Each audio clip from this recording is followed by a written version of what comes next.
We are live. We are live. Welcome to college football's Peek Around the Corner with your host, Greg Pflugar. We cover everything in college football because we love everything in college football. And if you do as well, please subscribe to this channel. Smash that like button if you like our content. Share the video with your family and friends.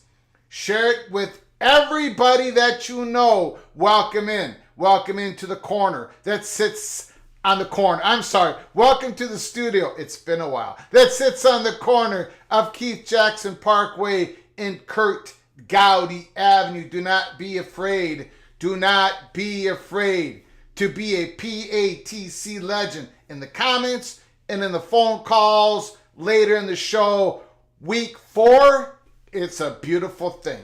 We're going to be doing 10 games. We're going to be doing that right off the bat.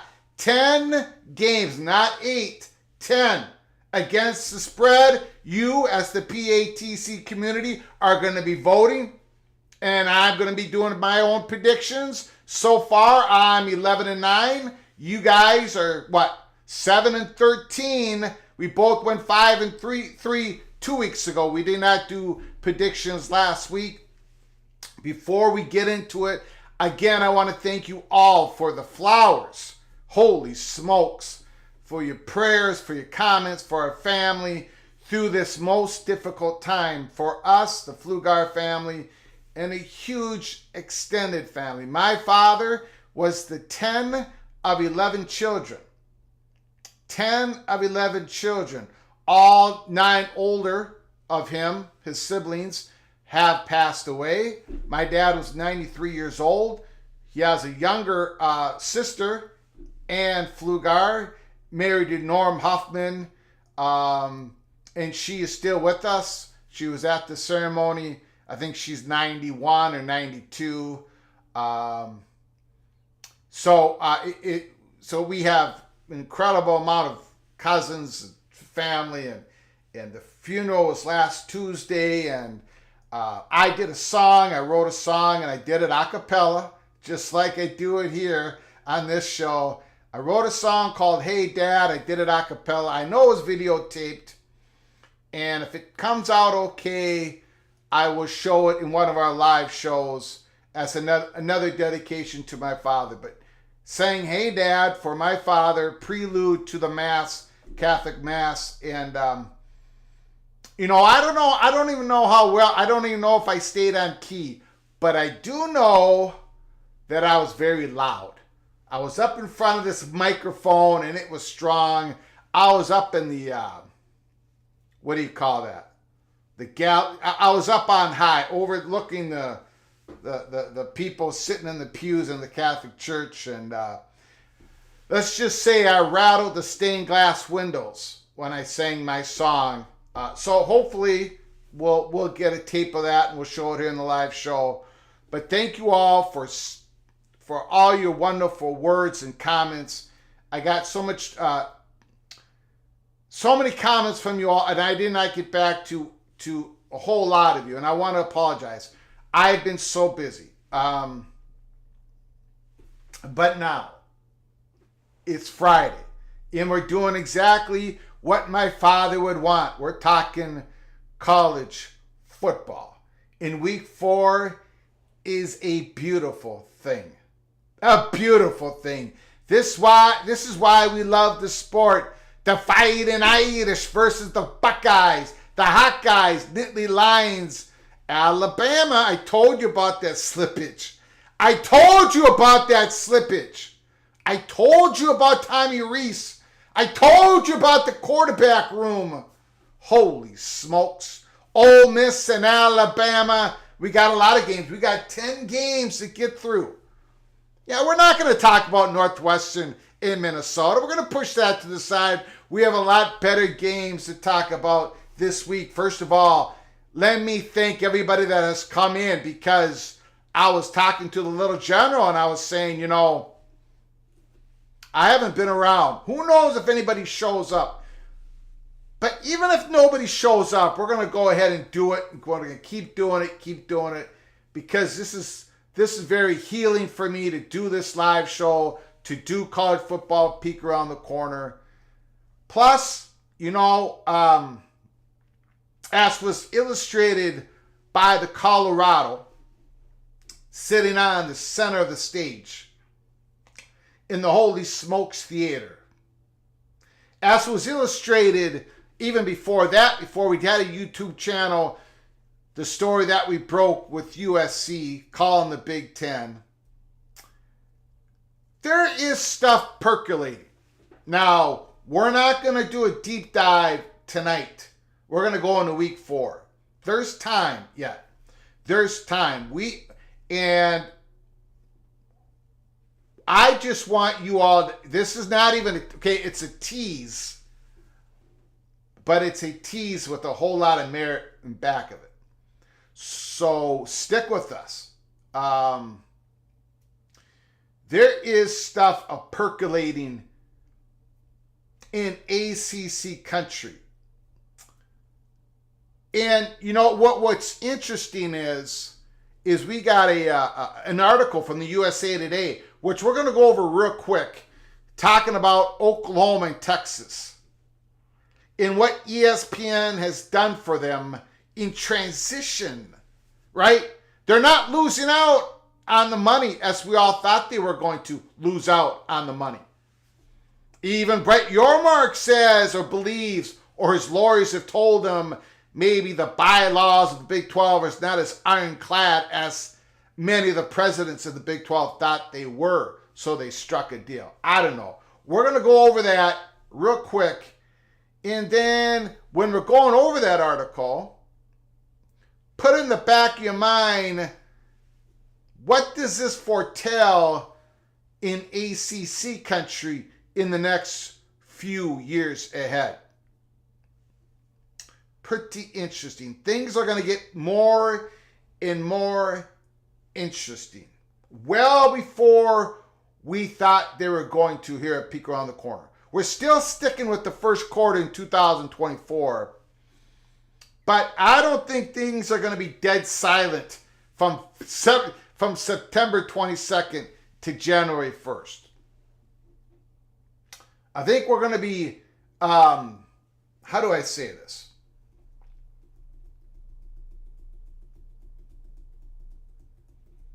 How do I say this?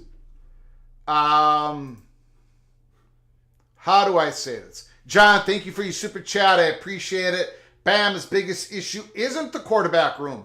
They refuse to get into the I-Pro and run the ball with conviction. Two backs need 20 carries every game. And John, thank you for your super chat. Thank you for helping us keep the lights on here in this studio. And we talked, if you go back to the first couple Alabama games this year, their running game wasn't that, you're hitting a good point, but their running game wasn't as efficient as it should have been. I can't remember who they played in the first game of the year, but it was something like 40 carries for 200 yards. Yeah, it was 5 yards a crack, but it was against a team that they should have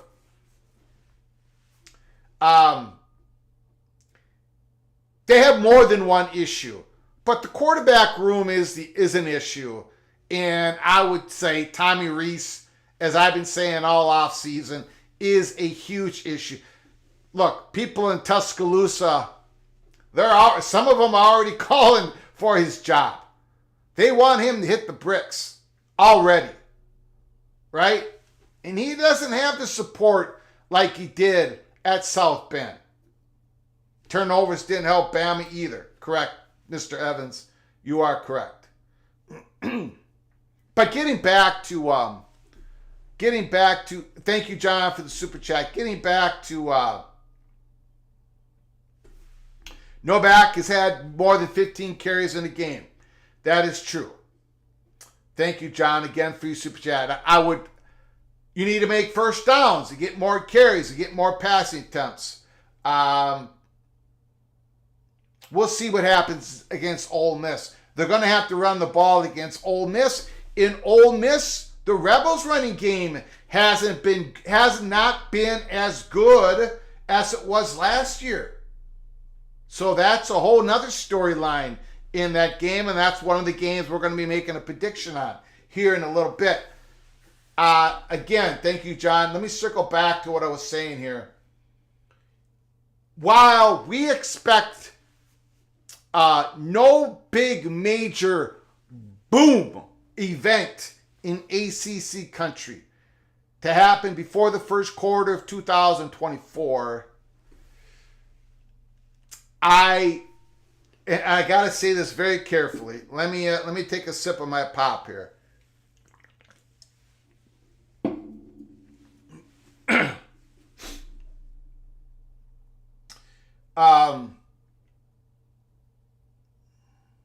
Oh boy, I shouldn't have even started down this rabbit hole.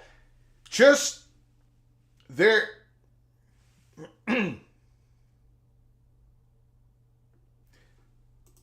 Sunkist, new sponsor.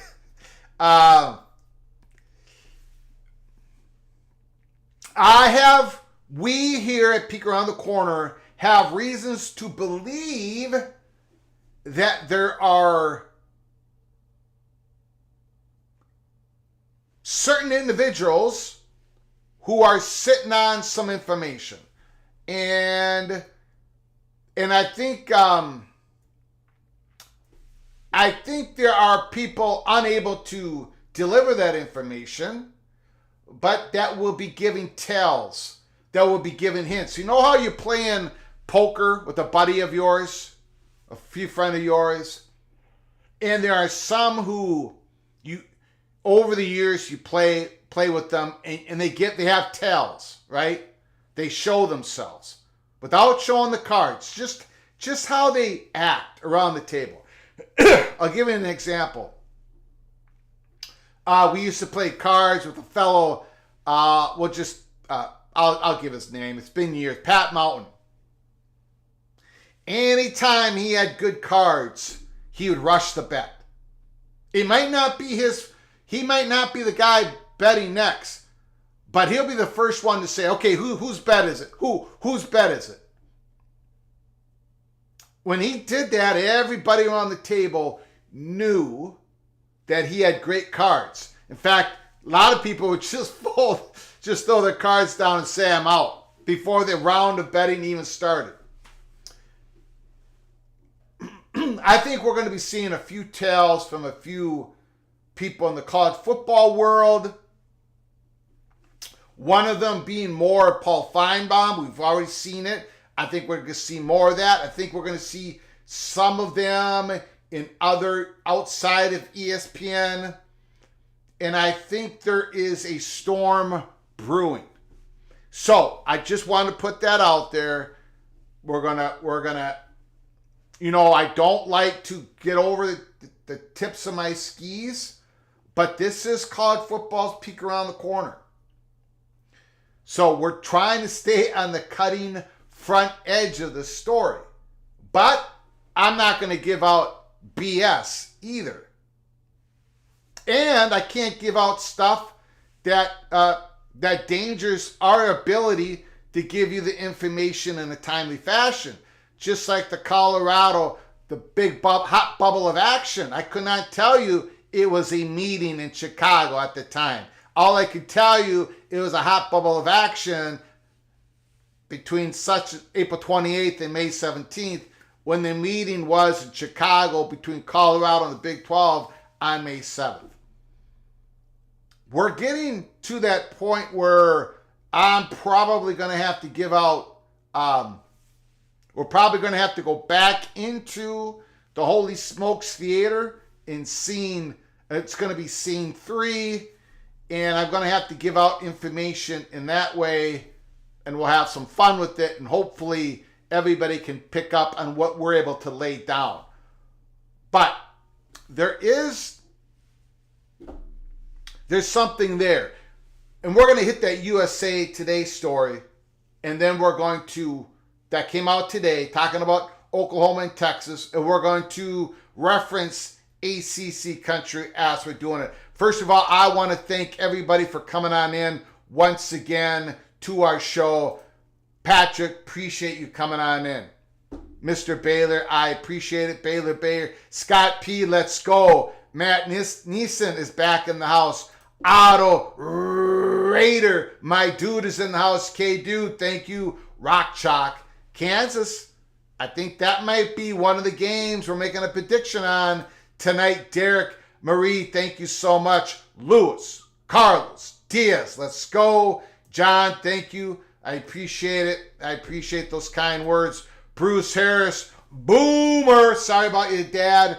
Thank you, Mr. Harris. I appreciate it. Appreciate those kind words. KSU's back in the house. Back in the house. Jared Jones, Mr. Buckeye. Thank you. And Mr. Jones,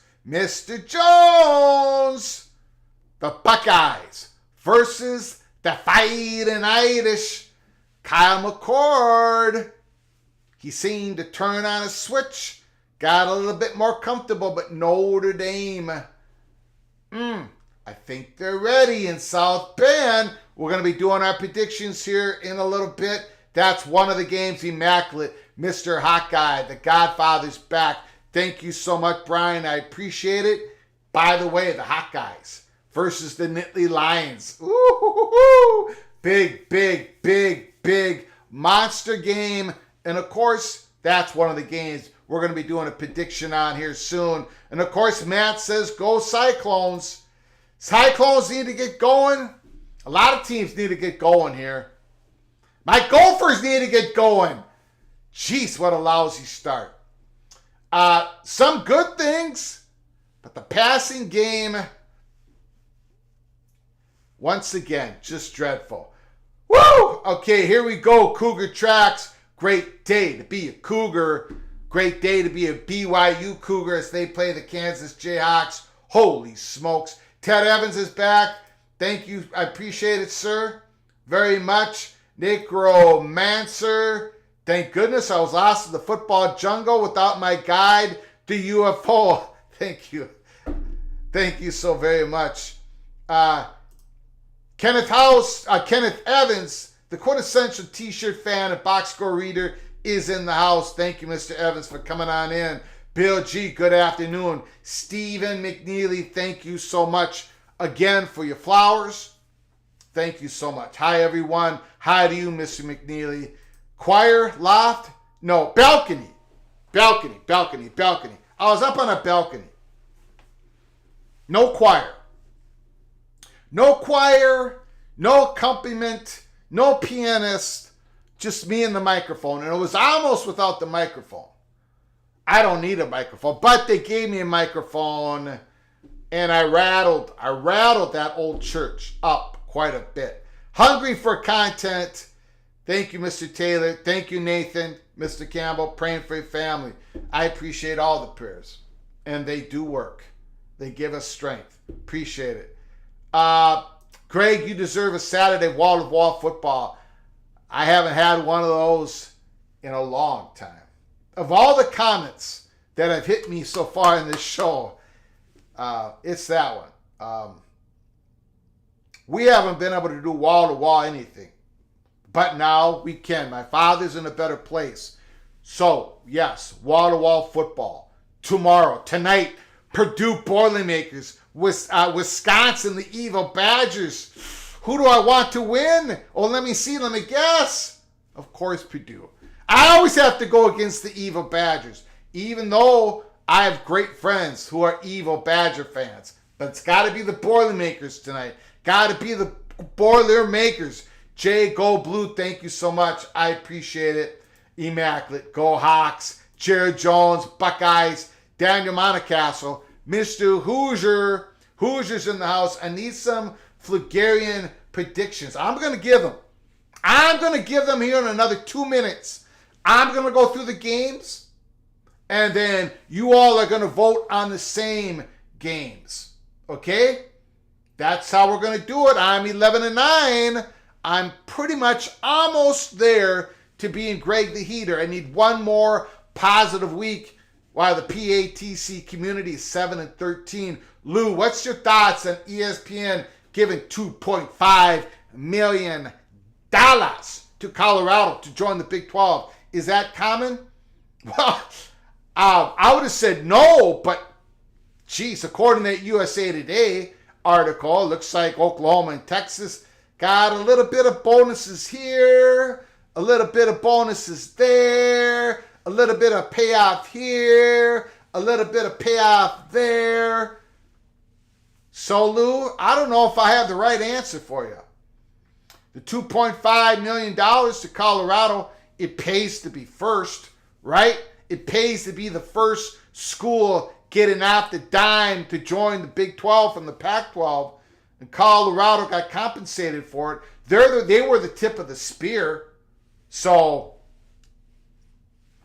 now Colorado has some money to pay off Deion Sanders for his first year. And boy, has that paid off. Colorado Buffaloes, all their home games are sellouts. All this incredible exposure. It's difficult to tabulate the money, the worth, the value that Deion Sanders has brought to the University of Colorado, the athletic department and the university. It's probably impossible to tabulate it. Whatever that number is, it's higher than what the University of Colorado is paying currently for Deion Sanders and his staff. And look, now I can't read Deion Sanders' mind, of course, but everything points to Deion Sanders, Shedeur Sanders, and Hunter all coming back next year for Colorado. So this is just the liftoff point. Colorado goes 7-5 this year, 6-6. Make it to a bowl game, 8-4. Who knows? Who knows at this point? But this is liftoff, man. They have lifted off. They're just skyrocketing. It's the $2.5 million ESPN. Everybody's happy. Everybody's happy on this. Big 12 country is happy. Everybody's happy. And I gotta get to the predictions here. So I'm not going to be able to get to all your comments. Once again, if you hit the dollar sign, make a donation, help keep the lights on to the show, and I'll get to your comments right away. That's how we survive. We don't do memberships, anything like that. We just survive on your donations, and I appreciate all of them. And I'll get to your comment as soon as I can if you make a donation. Look, this I've been reading. I've been gone, but I've been reading tweets and from national writers and stuff, and people are saying the Pac-12 was a year too late. If this season would have been last year and all this stuff, and I've read some other tweets saying the networks made a big error, a big mistake. They could have kept the Pac-12 together. Because look, you can see how it works. The Pac-12 playing great football, fun football. Yeah, all that is true. All that is true. But here's the deal. And I've sent a few tweets out there about this, but I'm not going to do it again. I'm just going to keep my mouth shut, except for this YouTube channel. There was a report of Colorado. What was it? I don't know what game it was. It was Colorado versus somebody. And they said that the numbers were something like, there was a great viewership, but then they took in Pac-12. How much did Pac-12 viewership watch that Colorado game? And I can't remember I don't think it was the Colorado State game. I think it was the game before. And it was only like 14%. In other words, ladies and gentlemen, Pac-12 country still doesn't watch Pac-12 football. That's the problem. And the network saw it. So Colorado is benefiting by leaving the Pac-12, playing against some Central Time Zone, going against some Big 12 fan bases. So are the Arizona schools. Washington, Oregon, they're all benefiting from this, except for Washington State and Oregon State, because the Pac-12 eyeballs were not on Pac-12 content.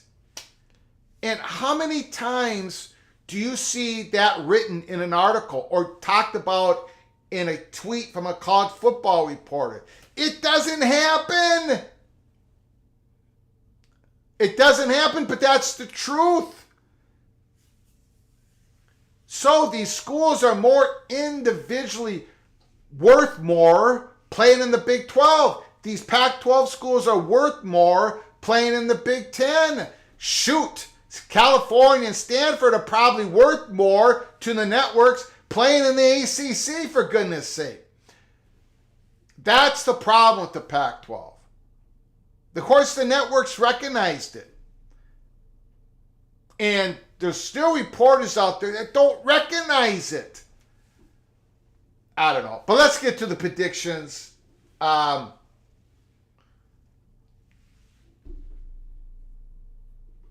Immaculate says it better than I could ever say it with a lot less words. This season doesn't show how the Pac couldn't save itself. It shows why the networks were right in wanting the Pac-12 to move to the East. Exactly. Thank you, Danielle, Mr. Hoosier, for that wonderful, generous super chat. Holy smokes. Very good friend of mine, helping us keep the lights on, especially this month in September. Not a great month for our channel, but again, life, family is way more important. Thank you so much, Daniel. I appreciate it. Thank you to your wife. Appreciate it very much, Mr. Hoosier. Indiana, Minnesota, we gotta get our act back together here. We're struggling. Thank you, Daniel, so very much. Thank you. God bless. Thank you, sir. Okay, let's get to the predictions here. Now, I'm going to go through them. I'm going to tell you who I got.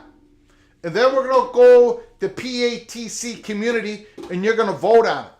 You're going to vote on it. Majority rules. So let's start it up, okay? I'm going to do the predictions first. Now, usually I do predictions one night, and then the next night you do your picks. But it's already Friday night. The little general and I just got back into town, so we all gotta do it all together here, okay? So here we go. Play number 1. Woo-hoo-hoo-hoo. The Evil Badgers against the Purdue Boilermakers. Now, am I going to be professional? Am I going to be professional? Am I going to be mature when I take this play? Am I going to think about all the ins and outs of both schools, the statistics, the analysis? Or am I going to be immature? Am I going to be just a golden gopher when I take this game? Well, you know what? I'm all fired up. I'm taking the Purdue Boilermakers! Let's go! Let's go! Beat the Evil Badgers. Of course I'm taking the Boilermakers plus 5.5. Of course I am. Hudson Card. Hey, and look, Wisconsin, they're not lighting anybody up on fire. They don't look all that great, and they weren't going to be great. This is a transition year for both programs. For almost every program, basically in the Big Ten West. I'm taking the Boilermakers plus 5.5. Not taking any more time on that. I got to do it. Kentucky at Vanderbilt.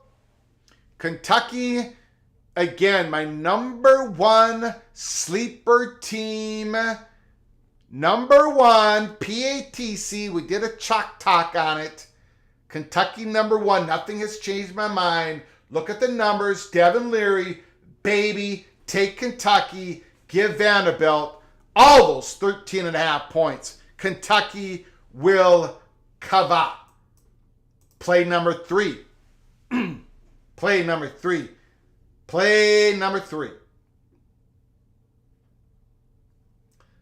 I see people taking shots at me in the chat room. People taking shots at me. We'll see. Florida State at Clemson. Well, you know where I'm going with this. Clemson slipping. The Seminoles going to the college football playoffs. Yes, sirree. Take the Seminoles minus 1.5. Okay, so now this is one of those games where the Sooners, Bearcats, Oklahoma, they've been playing T-ball against 5-year-olds so far this season. But now they're going against some real live, legit pitching from the Cincinnati Bearcats. And I think it's going to take a while for the Oklahoma Sooners to adjust. The Bearcats stay within 13.5 points. I've got Cincinnati. Colorado and Oregon. The Buffaloes are going to miss Hunter. The Buffaloes are going to miss Hunter this game. It's going to be a little bit of a shell shock. Shedeur Sanders is not going to have his the guy that he goes to when he needs it the most. And plus, you're losing all those snaps, a great cornerback. I've got Oregon Ducks rolling big time. Oregon minus 21 points. So far, I think the fat guy from Minnesota is 5-0. UCLA Bruins against the Utah Utes. Cameron Rising looks like he's going to play. Now suddenly here, Utah, it's the opposite of Oklahoma. With Cameron Rising playing, Now suddenly that live pitching, that now the ball looks like it's teed up for them. I think they take down the Bruins pretty easily. Dante Moore, all he needs is reps. All he needs is experience. He's the real deal, but he ain't ready. He is not ready to play against Utah on the road. Utah -5.5 lock. Mississippi, Alabama. Well, we're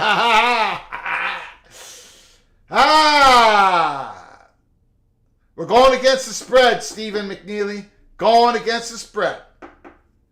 Mississippi, Alabama, Ole Miss, +7. Lock. And I don't have to tell you why.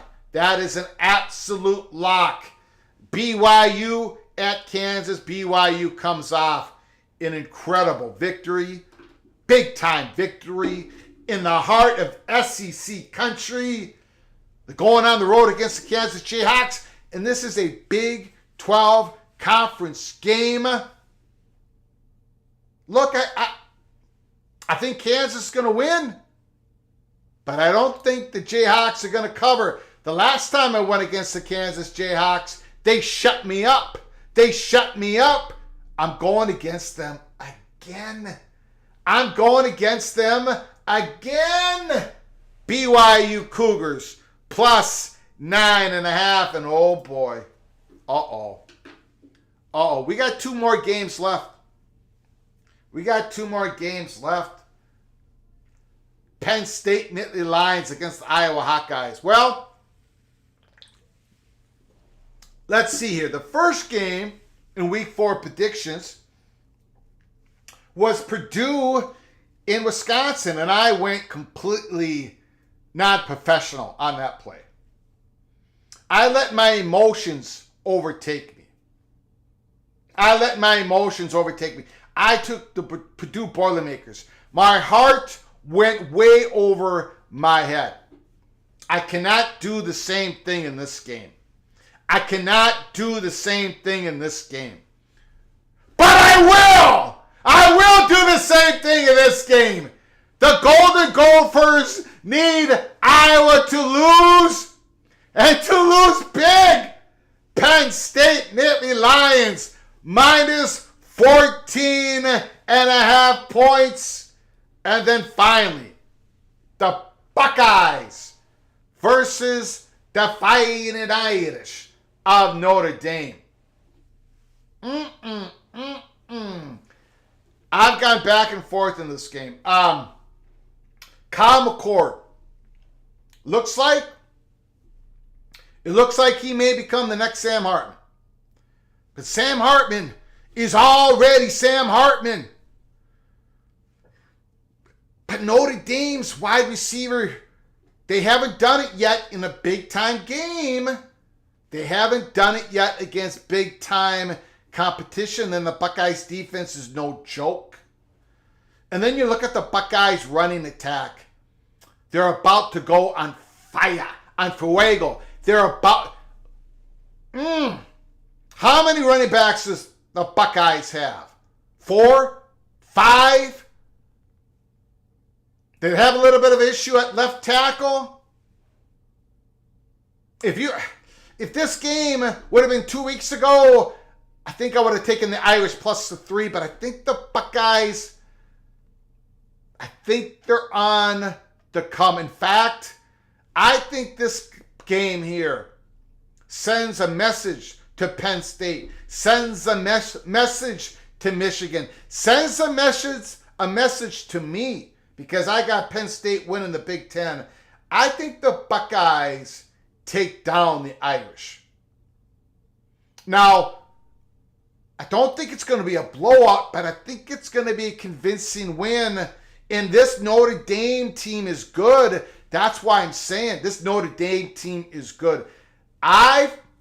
Look, I could be way off here. But the Buckeyes, the last game, I think they're just getting into it now. I think Kyle McCord, the game, everything slowed down. I think the Buckeyes are ready to roll. This is not a shot against the Fighting Irish. This is about timing. I think Notre Dame, if this was first 2 weeks of the season, I think Notre Dame would have clipped up the Buckeyes, but not now. Not now. Not tomorrow. Not tomorrow night in South Bend. I got the Buckeyes covering the -3. So, here we go. Those are my predictions. I got the Purdue Boilermakers, the Kentucky Wildcats, FSU, Cincinnati, Oregon, Utah, Ole Miss, BYU, Penn State, Ohio State. You're looking at a 10-0, baby. 10-0. 12 Ducks, 72. Welcome back, Greg. Best wishes to your family. Not sure about the Purdue pick. I love my Ducks, but 21 points seems a little too big. I also wouldn't be surprised if Clemson takes down the Seminoles. Thank you, 12 Ducks 72. I appreciate you, Super Chat, so very much. Thank you. Helping us keep the lights on here in the studio. I love my Ducks, but 21 points seems a little too big. At some point, Colorado, and this is not, look, I've already taken the big fat L on Colorado. I did that. I'll do it every week. Give me another L on Colorado. They've already played way better than I thought. They've already had as many wins as I thought they were going to have this year. I was absolutely wrong. Deion Sanders was absolutely right. Mr. Richard L., Mr. Buffalo, and the PATC community, congrats. This is a tremendous success for Colorado. So I'm not trying to take a shot. I'm just, you know how, look, 21, 20-year-old, 19, 18-year-old kids. Colorado's been on center stage, millions of viewers. At some point, emotionally, they got to come down, right? Right? They're playing at Oregon, right? I just think Colorado takes a shot in the solar plexus, and Oregon rolls. But thank you so much for the super chat. 12 Duck 72. I appreciate it. John Teal, Oregon is the pick on paper. However, if you look closer at Portland State, Hawaii, last play of the game win versus TT makes me say, not so fast. Upset. John is picking the upset, Colorado. Oh, boy. Thank you, John, again for your super chat. I appreciate it. Eisman, 57. Thank you for your super chat. Hawkeye, don't fall for Greg's silly lies. Greg's bookie tells me he's placed a huge wager on the Hawkeyes to win outright. Holy smokes, the money line over Penn State. Thank you so much, Eisman 57, for your super chat. Thank you so very much, helping us keep the lights on. Hawkeyes, you got a big game. You got a big game tomorrow night. Okay, we got to get to you guys' picks. We got to get to you guys' picks here. Okay, here we go. Okay. Whoops.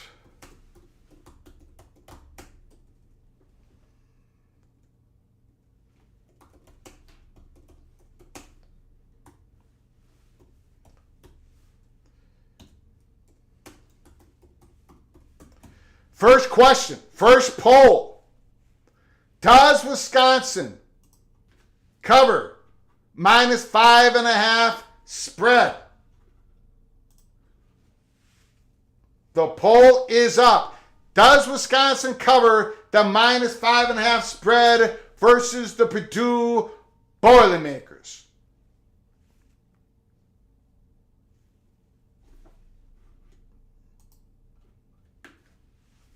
Holy smokes.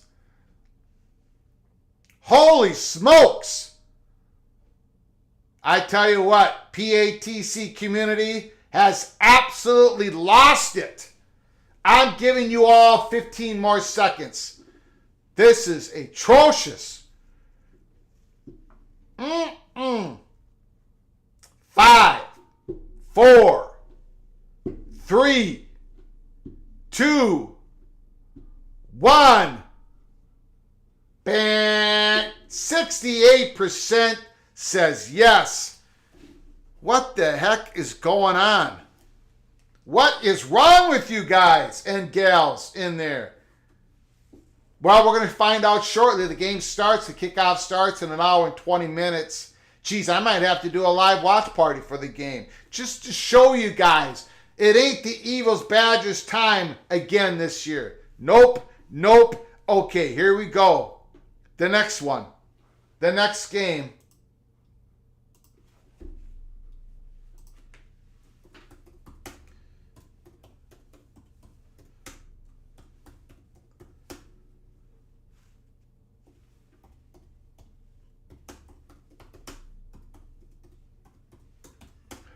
Does Kentucky cover the minus 13.5 point spread?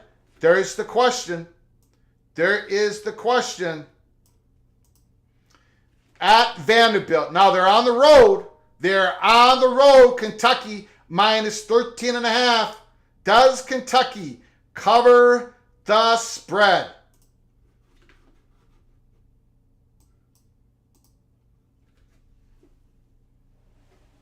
Kind of close here. Voting's kind of close.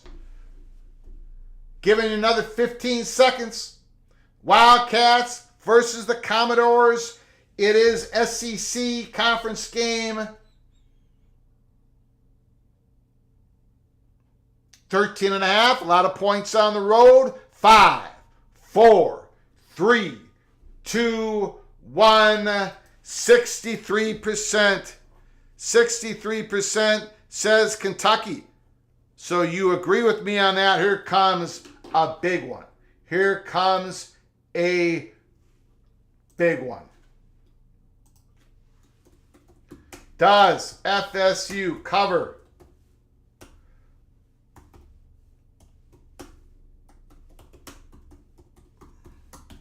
Does FSU cover the minus 1.5 point spread versus, I better put the other team in here. I gotta start doing that. Versus Clemson. The poll starts now. Does the Florida State Seminoles cover the minus 1.5 point spread versus Clemson? Florida State is favored in this game at Clemson.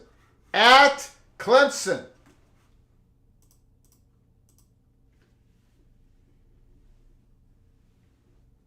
Giving you about 10 more seconds. 5, 4, 3, 2, 1. 76%. Wow. 76% taking FSU, just like myself. So we have a consensus here. We have a consensus. Holy smokes. Holy smokes. Okay, here's the next one.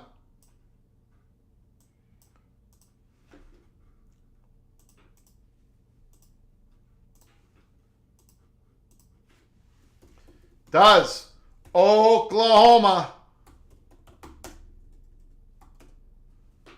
cover minus 13.5 points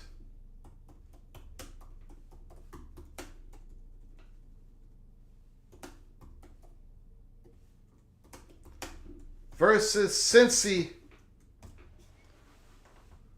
The poll starts now.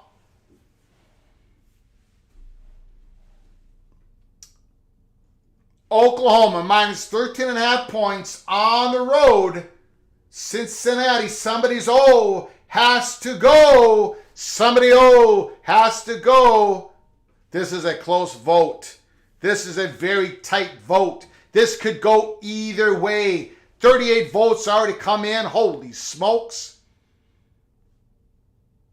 I'm giving you all 5 more seconds to decide. 5, 4, 3, 2, 1. Ending the poll. 57% says yes. 57% says Oklahoma. I've got Cincinnati in this game. I've got Cincinnati. Very interesting. Very interesting. Very interesting. PATC community with the edge going to Oklahoma. Now we have, well, this is going to be very interesting here. Very interesting. We've got Colorado at Oregon. Colorado at Oregon. Excuse me. Does Oregon cover minus 21 point spread versus Colorado? Very interesting. Does Oregon Ducks cover the minus 21 point spread versus Colorado? The vote starts now.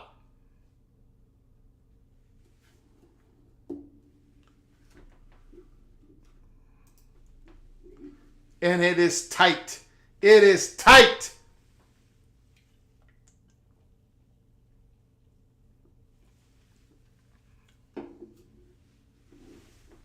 I'm giving you 10 seconds. Does Oregon cover the 21-point spread versus Colorado? 10, 9, 8, 7, 6, 5, 4, 3, 2, 1. No! 62% takes Colorado. Holy smokes. Wow. I'm a little bit surprised here. Okay. All right. Everybody settle down. Here. UCLA at Utah. Does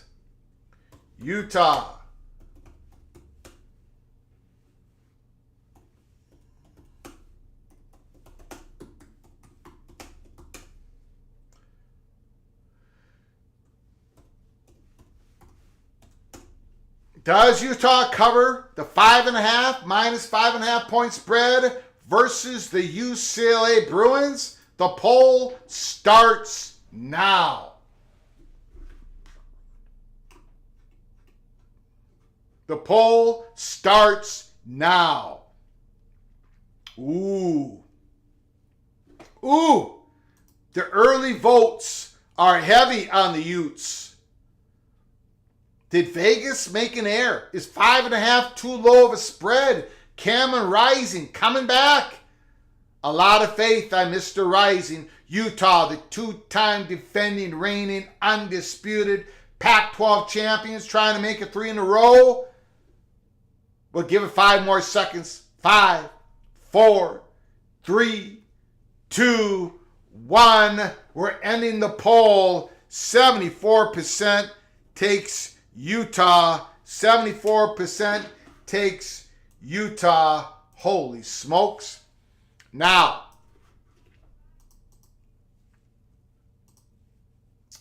we got ourselves an interesting game. All these are interesting. Week 4 is a beautiful thing. This is a beautiful week for college football. Does Alabama cover the touchdown, the minus 7 point spread versus Ole Miss Rebels? Does Alabama cover the minus 7 point spread versus Ole Miss? The poll starts now. This is going to be interesting.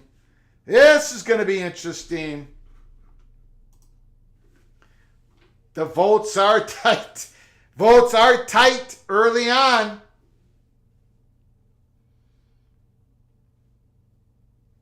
Alabama's starting to drop more and more believers every week. We talked about it through the whole off season. The slippage is real, and it was signified by the hiring of offensive coordinator Tommy Rees. I'm going to give you 5 more seconds. 5, 4, 3, 2, 1. We're ending the poll. And 61% agree with me. It's going to be Ole Miss. It's going to be Ole Miss. 61%. We got 3 more to go. And here we go. We've got BYU. Oh boy. This is going to be BYU, Kansas. Does Kansas cover minus 9.5 point spread? Whoops. Versus BYU. Does Kansas cover the 9.5 point spread versus BYU? The poll starts now.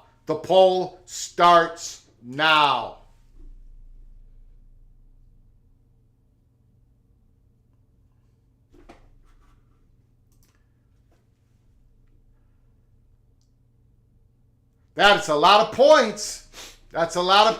But again, I don't know. Last time I went against the Jayhawks, they beat me down. They beat Illinois.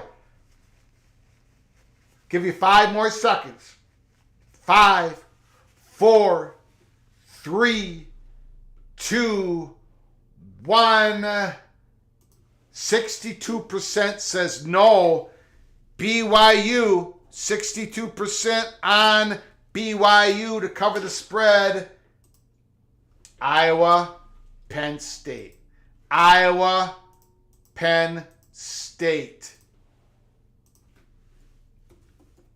Does Penn State cover minus 14.5 points? Point spread versus Iowa. Now, this is at home, right? At home, prime time, under the lights. Penn State cover 14.5 against that defense, against that special teams. The poll starts now.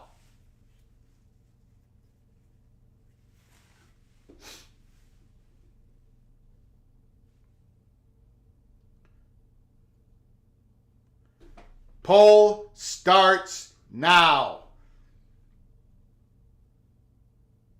A little bit more Nittany Lions strength than I thought.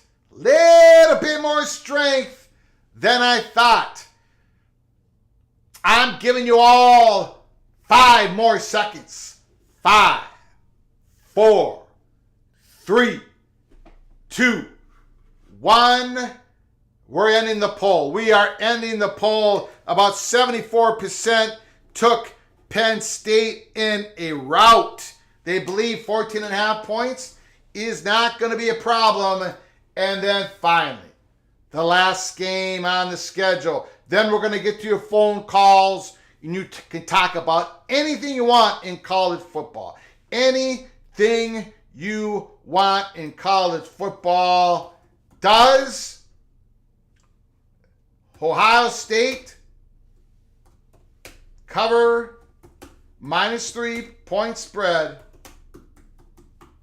versus Notre Dame? Does Ohio State cover minus 3 point spread versus the Fighting Irish? The poll starts now.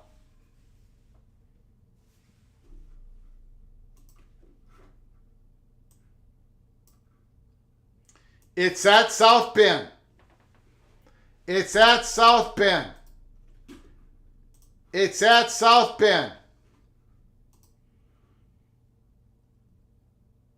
The votes are coming in.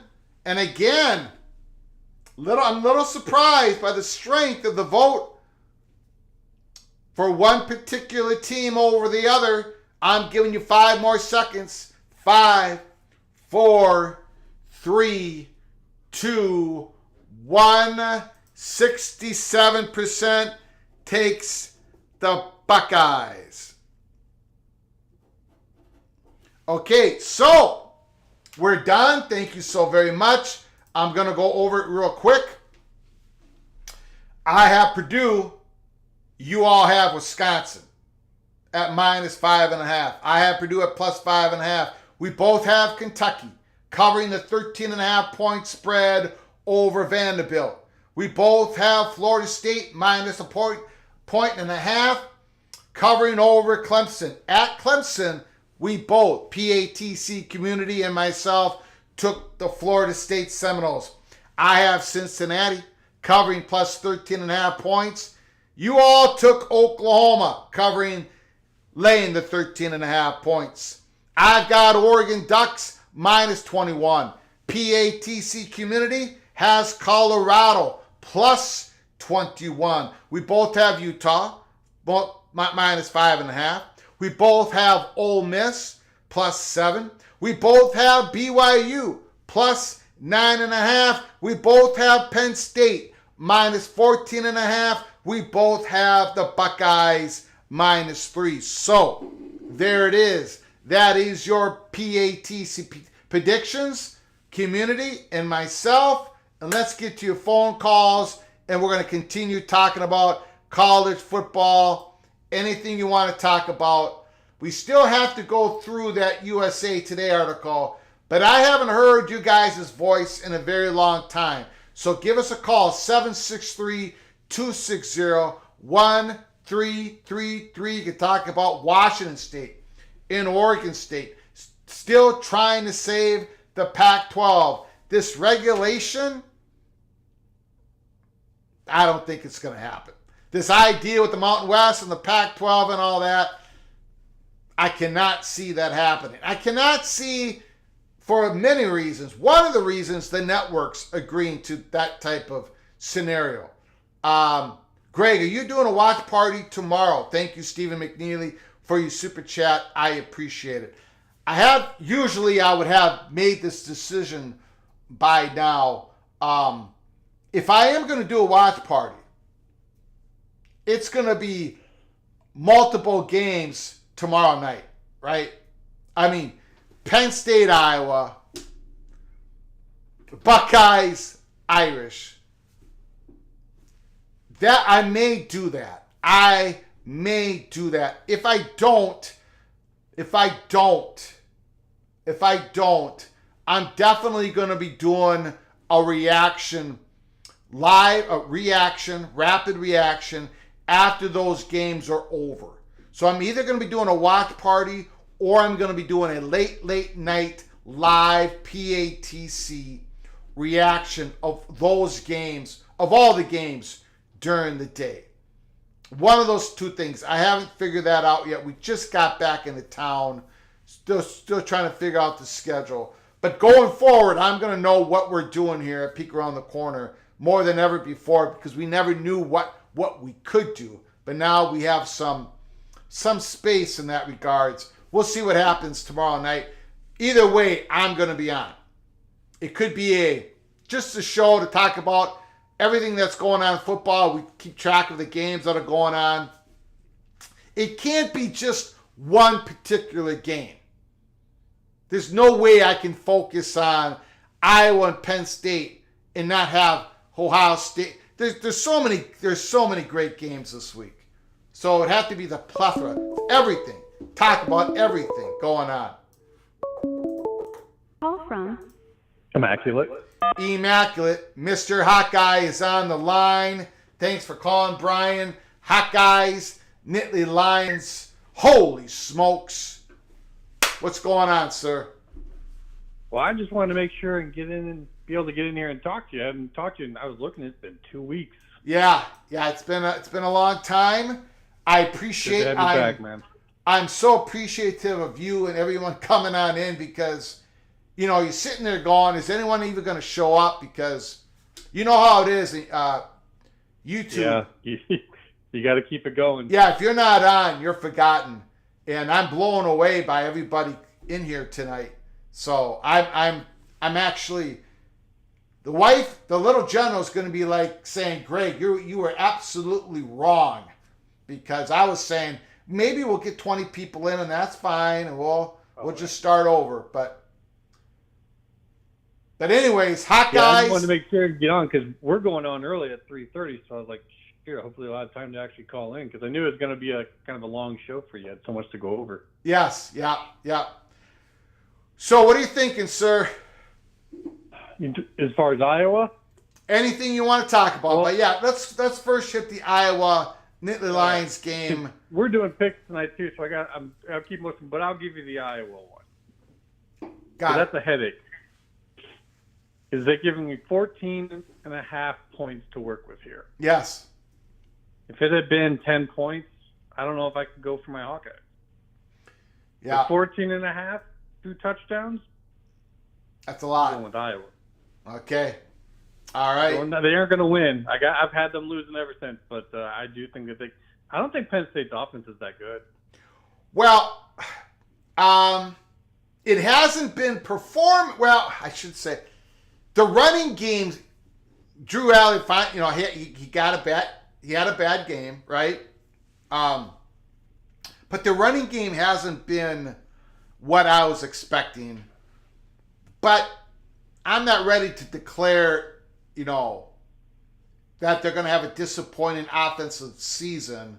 I'm not ready to go there yet. But it is interesting that they quite haven't. Yeah, I see that you put it in the comments, and I agree with. It hasn't been what I thought it was going to be.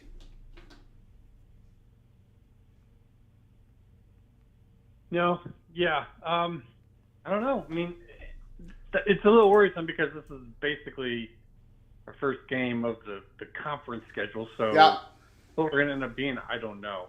But just that little bit, if it had been even 14, I probably couldn't do it. But I think we can hold within 2 touchdowns and still. Now, I don't think we're going to win. But who does Iowa play next? I'm checking here. I'm checking.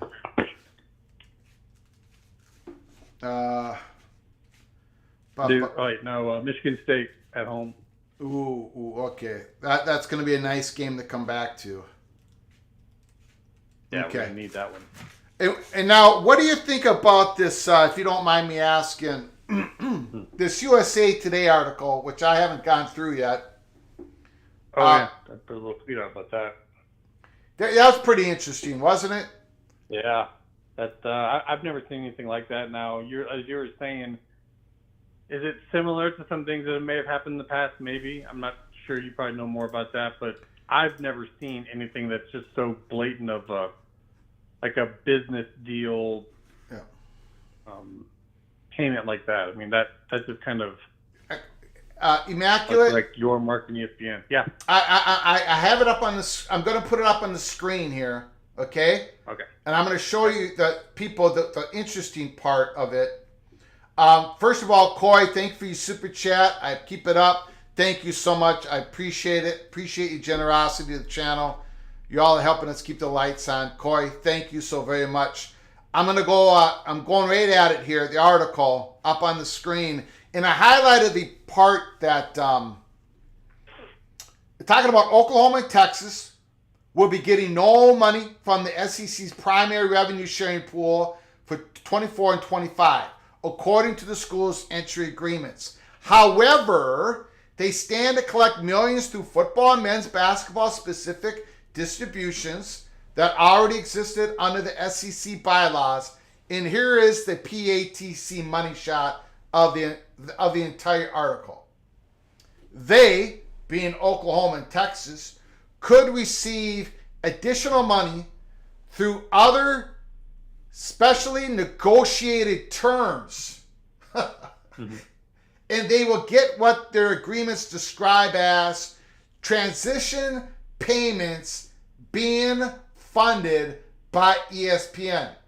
Specially negotiated terms and transition payments. I'm going to take that off the screen. I think that's just like, people said something like that couldn't happen.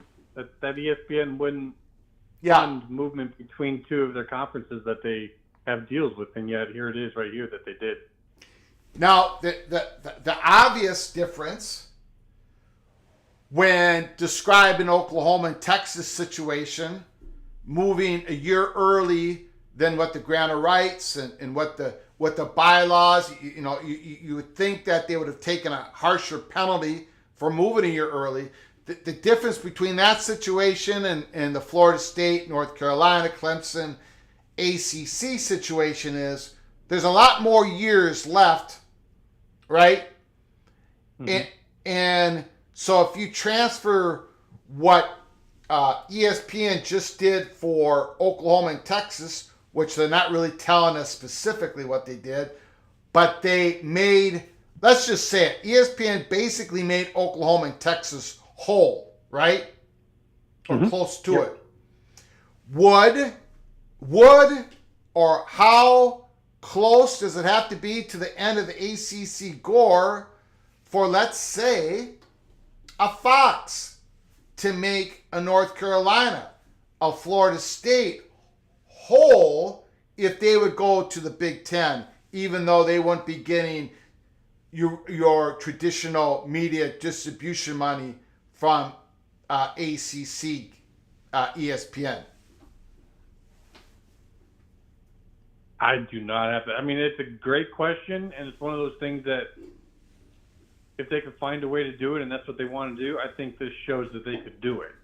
Yeah. Now, yeah. Whether it happens or not, whether, we're talking different costs, different transfers, we're not trying to take down. I don't think that they're actually going to try and take down the ACC versus, the PAC. So if something's going to remain there, how do you make that work? Yeah. I think it's in ESPN's favor. I've been telling this to people. So if you look at the way the ACC's contract works and the payments and how it's got it's low early on and builds up higher, they're hitting into that point now where it's starting to spike in payment. So, if enough movement there happens, ESPN basically gets to renegotiate that as well. Mm-hmm. So I think it's possible. That's what I've been saying. I think that the way that they want to go is to move schools, and they want to turn the ACC into something else. So it's just a matter of how they figure out how to do that. And they clearly came up with some new ways in order to make this thing happen for the PAC. So I think, they could figure it out. Now, if this is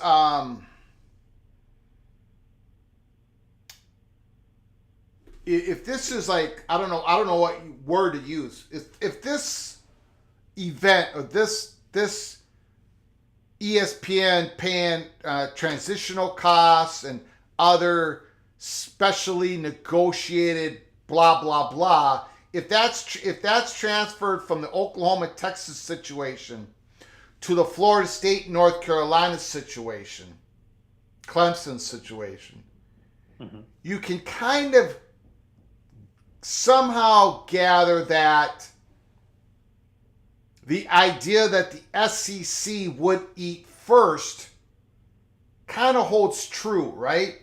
Like, if this thing implodes really early, I mean, let me put it to you this way: it would be easier for ESPN to make this type of deal, like they just did with Texas and Oklahoma. It'd be easier for ESPN to make this type of negotiation deal with North Carolina, Florida State, and Clemson than Fox. Am I correct on that, or am I saying something that's not true? Yeah, this move that we saw to the Big 12 was all, from a conference that PAC is involved with to another one. Moving them to the Big 10, I don't see how as a business that helps them at all.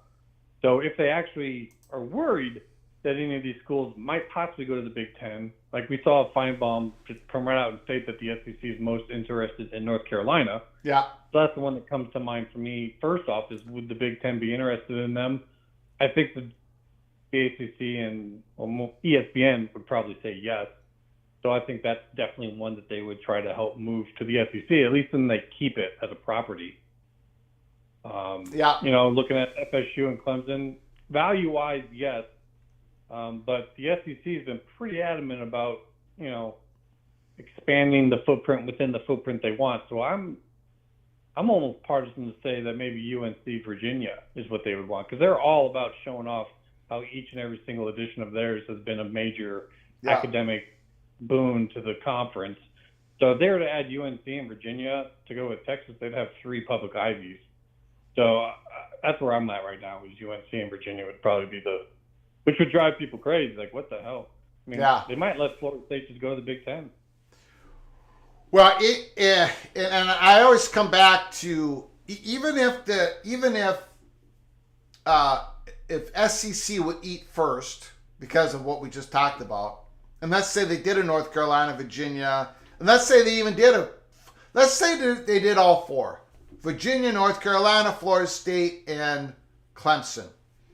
I think it would still greatly affect the world of the Big Ten, because I can't see Notre Dame wanting to keep all their sports teams. I don't see Notre Dame staying with the deal that they have with the ACC.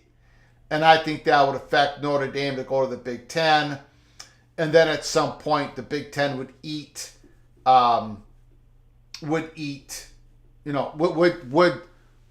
take an ACC school, even if SEC ate first and took North Carolina, Virginia, Florida State, and Clemson. So either way, Big Ten eats first or eats second. I think Big Ten is going to eat if there's any movement at all. I've seen an argument from Ryan, who calls in. It's pretty good, and Moen Moen has a very good point on it. He has the terminology. I'll let him get it if he calls in, but they would have to let the Big Ten get a little bit. Otherwise, there's a legal issue. So I think you're right that they're going to try and get their most value, the properties between the SEC and the ESPN that they want, and then the Big Ten would get something, and then that's probably when the Big 12 would also get something, because if you notice in that article, another thing that they're getting paid on are CFP credits. They're going to get full payment on that. So if they can get that switched over to where the payment is per team and not just one lump sum to the conference, that's a big difference in payout for those schools, especially if it stays the old way. The PAC with just 2 schools is going to get a ton of money for those 2 schools. So there's a lot going on with this that's interconnected. But yes, there is. Yeah, I do think it's possible. And as far as Notre Dame, I've got a scenario for them actually staying with the ACC, but I do believe you're right that there's still a large chance that they would end up going with the Big Ten. Yeah. Alrighty, sir. Hawkeyes, Penn State. We're not even going to talk about Northwestern, Minnesota. I'm very. I don't know. Yeah, we're not going to talk about it. You know what? I might let you go here, Greg, because just in case Moen wants to give you a call, because we're actually starting our show at 3:30. Beautiful. Thank you, sir. That way, if he wants to call in, I don't want to take all your time, and I know there's probably tons of people who want to talk to you. Got it. Plenty of times to call in the future, and if you don't decide to do a watch show, stop on by me. We can talk with you a little bit over on the show tonight. Yeah, maybe I'll pop in. Let Nathan know. I'll probably pop in. Yeah, he's only going to be there for a short time. He's got something he's got to do, but we're going to be on. Who's going to be running it? Moen and myself, and a pilot friend of ours. So okay, well, somebody sent me the link then. On my DM. Okay, I will. I'll mention that to them and have them do that. Appreciate it, sir, Mr. Hawkeye.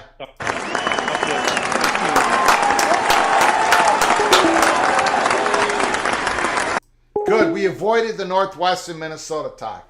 That is a victory. That is a victory. John, could the Big Ten look at Colorado Buffaloes?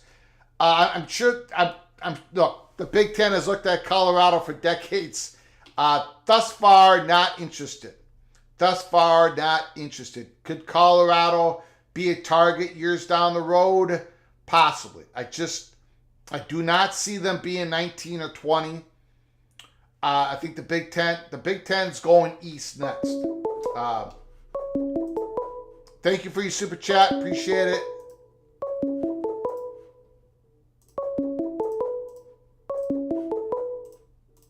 from Moen.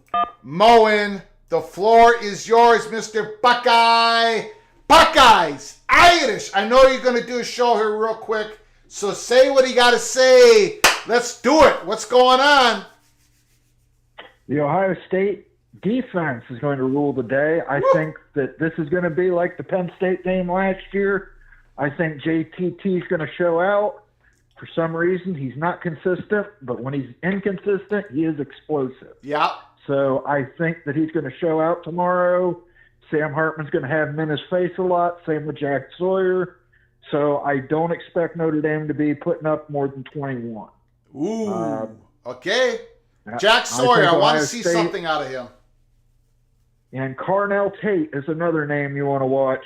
Okay. Freshman wide receiver. Ooh. Kid's a beast. All right. One-handed catches all around.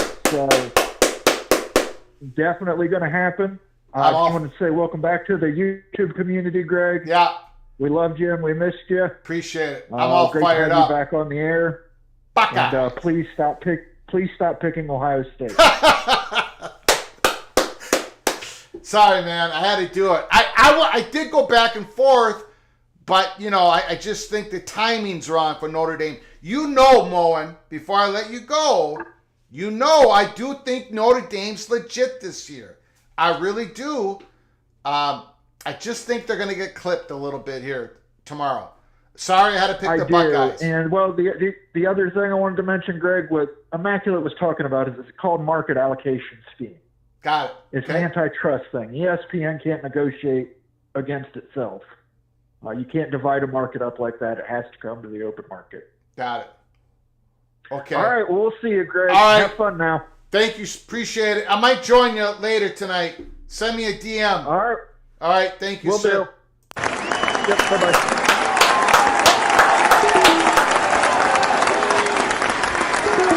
Yeah. Yes. This.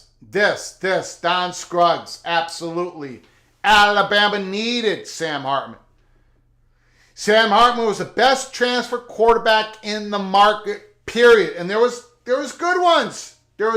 I get it. But Sam Hartman was the best. And Notre Dame got him, and Alabama got Tyler Buckner. And they got Tommy Reese. It just isn't going to work. And it isn't working. And it's not going to work tomorrow. Well, at least good enough, I don't think. Cougar Tracks, thank you so much for your super chat. I appreciate it so very much. Welcome back, Greg. Family first. Absolutely. Thank you so very much, Cougar Tracks. I am blown away. I don't want to get emotional here. I've cried enough this year. I've cried enough in the month of September on this YouTube channel to cover the whole year. So I don't want to get emotional.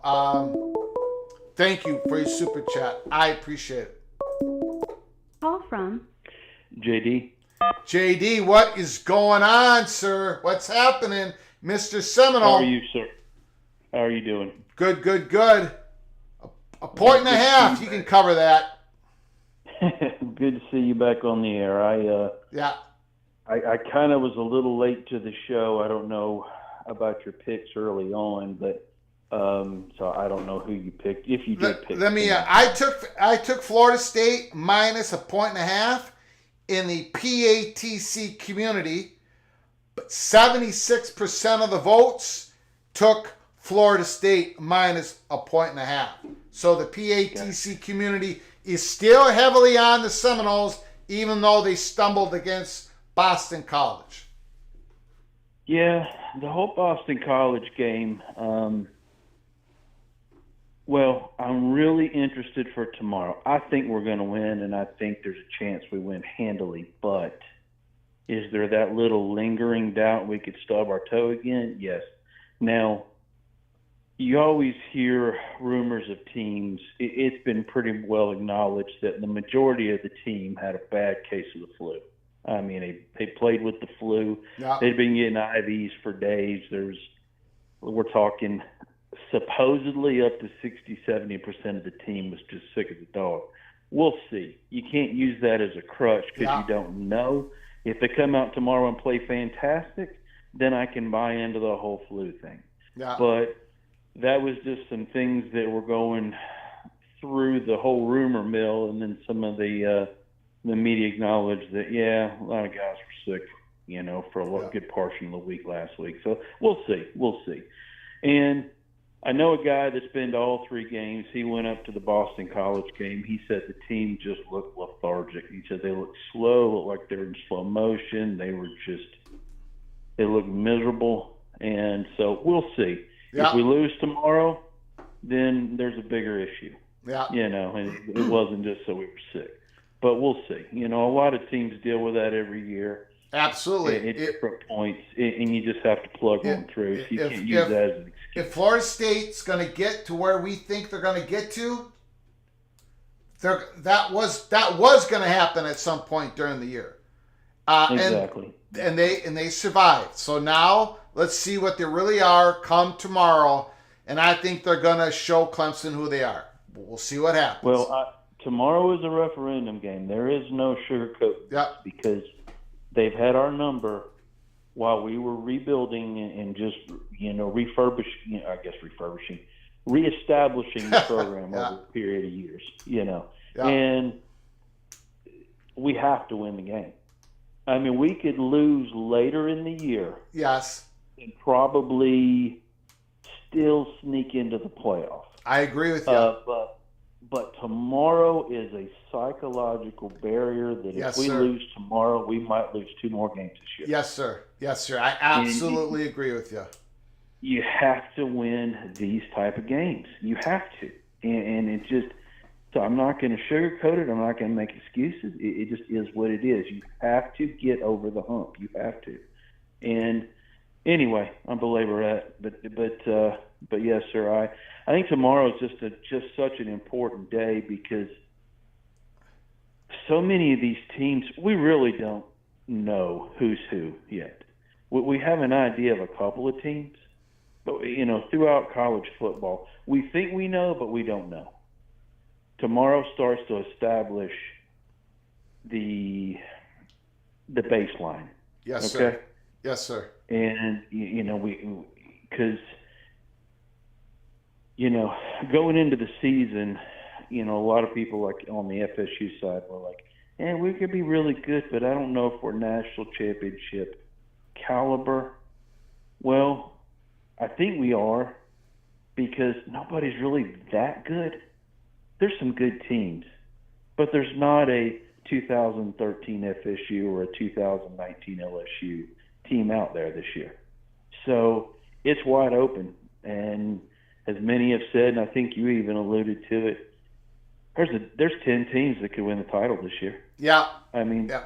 And I think this is just the start of this new reality with the transfer portal, with NIL, with schools that can pick off a top recruit. We're not talking having a top 20 class. We're talking schools are able to muster up the NIL money to get a guy that they would not normally get. A little bit of a more spreading the talent, so to speak. I just look at the SEC this year, man. I mean, this is not SEC prime SEC. This is definitely not prime Big Ten. It ain't. It's prime Pac-12. But you know what I'm getting at. And then you go into a 12-team playoff next year, man. It's going to be wild. Florida State. If this was 2024, Florida State looking at you could lose 2 games and still make the playoffs, right? Sure. So it's just, this year's awesome. Next year is going to be absolutely fantastic. It's just going to be beautiful, baby. Beautiful. Well, 2024 is going to change how people play their schedules. In other words, you see a lot of teams that if they lose 1 game, or even 2, they check out. Yeah. But next year there's going to be a lot more forgiveness in there.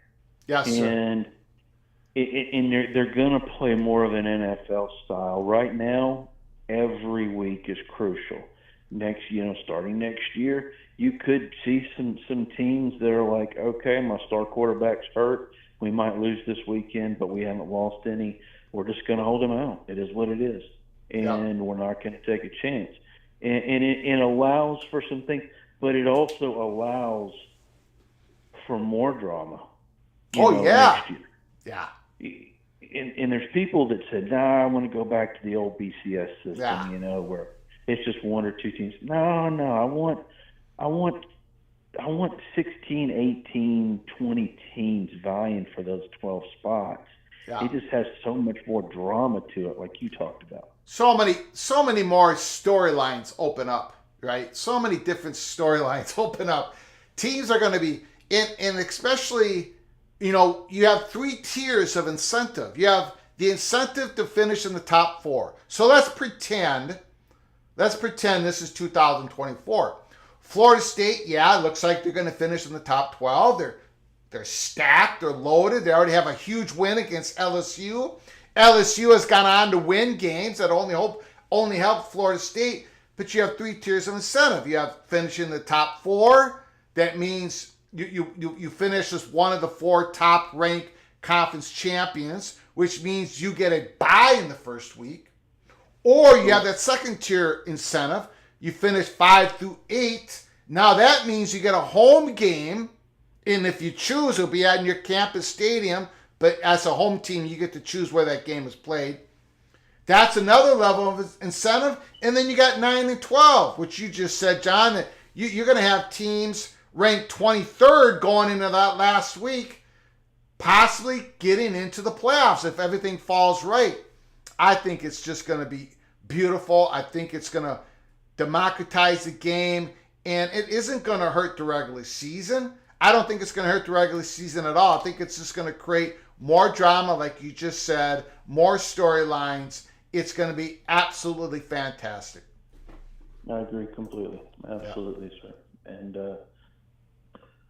well, like I said, I'm not going to hold you up. I know other people want to get in and everything, but I feel somewhat good. We still have issues we have to work out on FSU. We've got to get a lot better in a lot of different places, but the schedule allows for that improvement if we just get past tomorrow. Yeah. But anyway, we're the early game, so I can hopefully we win and my stress is over around 2 or 3 o'clock. Yeah. And y'all can freak out for the rest of the day. How about that? Got it. Thank you, man. All right. Have a good evening. Appreciate it, Mr. Seminole.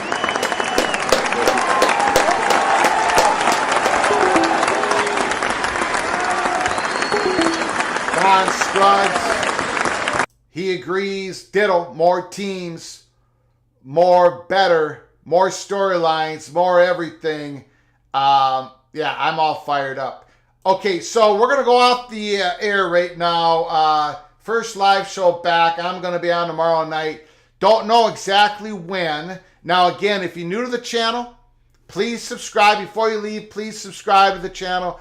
Please smash that like button if you like our content. And then share the video with your family and friends. I appreciate you all coming in. Boiling up, baby. Almost game time. Absolutely, Purdue. Let's go. Let's beat the evil Badgers. I want to thank you all for coming on in. Much bigger show than I expected. I've been gone. We've been celebrating the life of my father, Gerard Anthony Pflugar. Passed away last Tuesday. We had the funeral. We celebrated his life. He was a Gopher fan. He served this country. He served his God. He served his family. He served his wife for 68 years. And my mother is still with us, and we're taking care of her. And she's all fired up for college football tonight. She's a massive college football fan. Massive. Although my 90-year-old mother is kind of weird, she's a Gopher fan and an Alabama fan. I don't know. She's been that way forever. I don't know what happened. But anyways, it doesn't matter. She's a college football fan. That's what matters. That's what's most important. She's a Irish Catholic, but she's not a Notre Dame fan. So my mother is kind of different. Anyways, thanks for all coming in. I appreciate it. This is going to be fantastic. Tomorrow, tonight, college football, PATC is back. Until next time, from all of us to all of you, please, you all take great care of each other. Thank you.